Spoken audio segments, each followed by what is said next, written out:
This morning's Dharma talk title is No Dharma, but we want to understand what Dharma means first. Why don't we read that definition together? Dharma, a Sanskrit word referring to the teaching of the Buddha and to the ultimate truth of universal laws.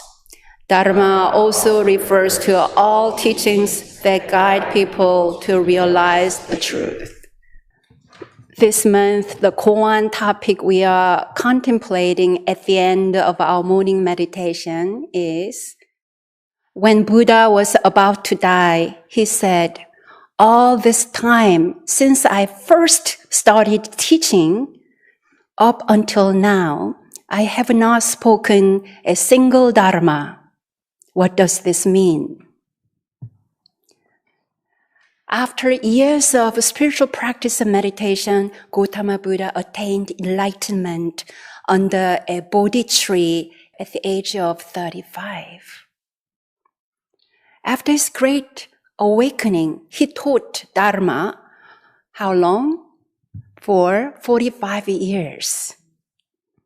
Traveling throughout northern India and guiding many others until his death around age 80.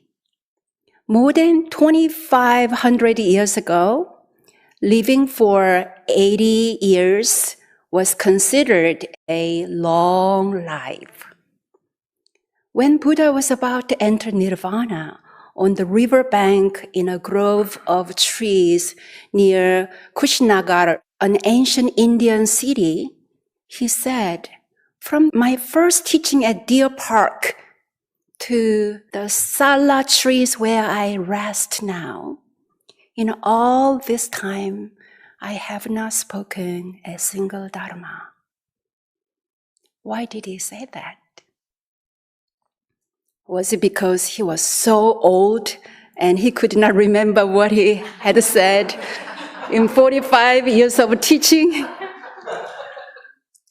Could he have had memory loss or dementia? Well, personally, I sometimes have trouble remembering what I said yesterday. In our YouTube channel, we have about 400 Dharma talks. And once in a while, I listen to a talk I gave years ago, and I'm surprised by what I said.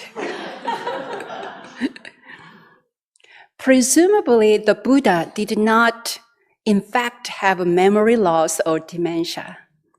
Considering this, what he said seems paradoxical. The Buddha taught for decades. His many teachings are codified as 84,000 sutras. So, how could he say he had not spoken a single dharma? One thought is, almost as a final message, the Buddha seemed to be saying, do not become attached even to what I have taught. Do not cling to the words of Dharma. All dharmas are constantly changing. Do not become fixated on the thoughts you think you know. Our scriptures tell us that enlightenment is not transferred through language. The ultimate truth cannot be fully captured by words, signs, or concepts. The Buddha reminds us that the Dharma that can be spoken does not convey its entire scope. One day, the Buddha was walking in the forest with Ananda, one of his disciples. He suddenly grabbed a handful of leaves from a nearby tree. He turned to Ananda and asked, which holds more leaves, my hand or the tree of the forest? Of course, dear teacher, Ananda replied, the leaves in the forest are incomparably more numerous. Buddha said, the leaves in my hand are like the Dharma I have taught. The Dharma I have not spoken is as vast and numerous as the leaves in the forest. This story points out that the Dharma is not fixed in one form by one teacher in one era. Teachings are skillful guides responding to circumstances, people, and conditions. They are not absolute doctrines. All this time, since I first started teaching, up until now, I have not spoken a single Dharma. Another way to contemplate this koan is through the finger-pointing analogy. Teachings are like fingers pointing to the moon, useful guides, but not the moon itself. Reality must be directly experienced. The teaching is not the reality itself. When someone points to the moon, do you look at the finger or the moon? The moon, right? But when we study the Dharma, we often focus on pointing fingers.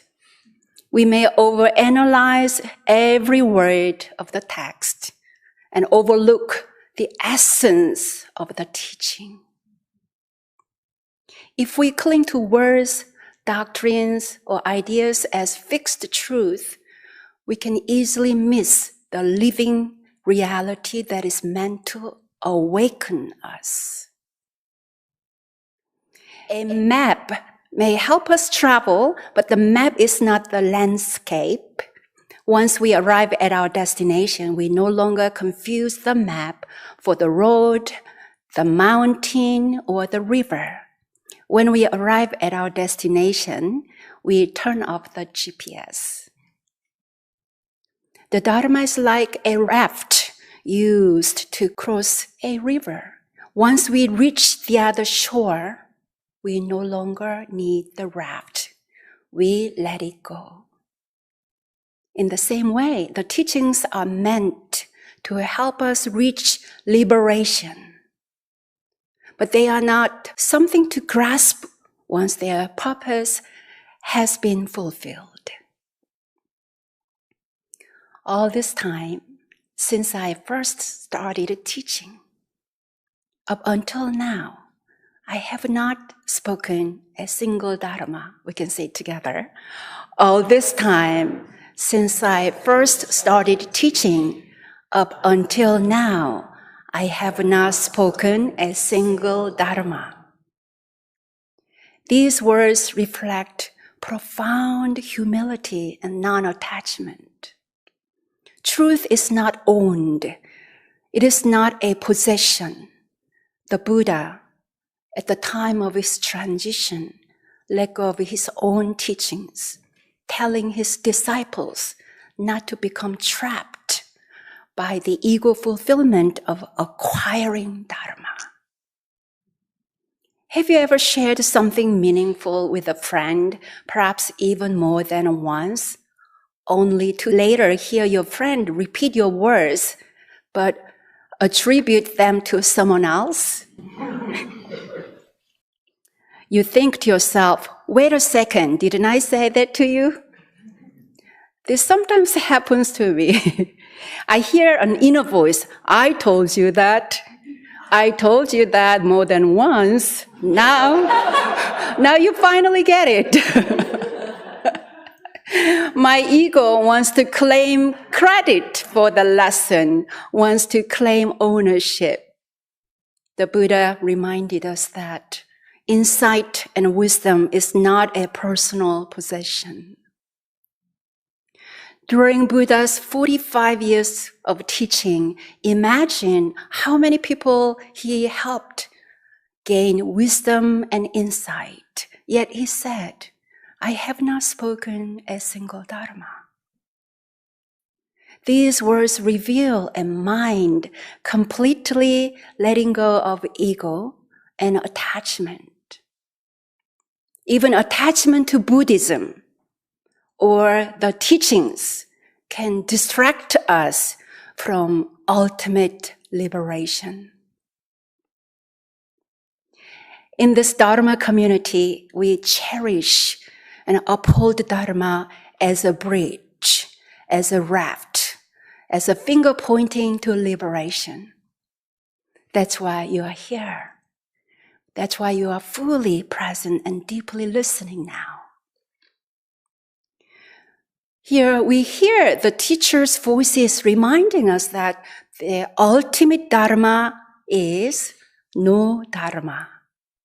The ultimate Dharma is no Dharma, so that we may meet the living truth directly beyond fixed concepts and forms. No nose, no eyes, no ears, no body, no mind. Not, yet not either.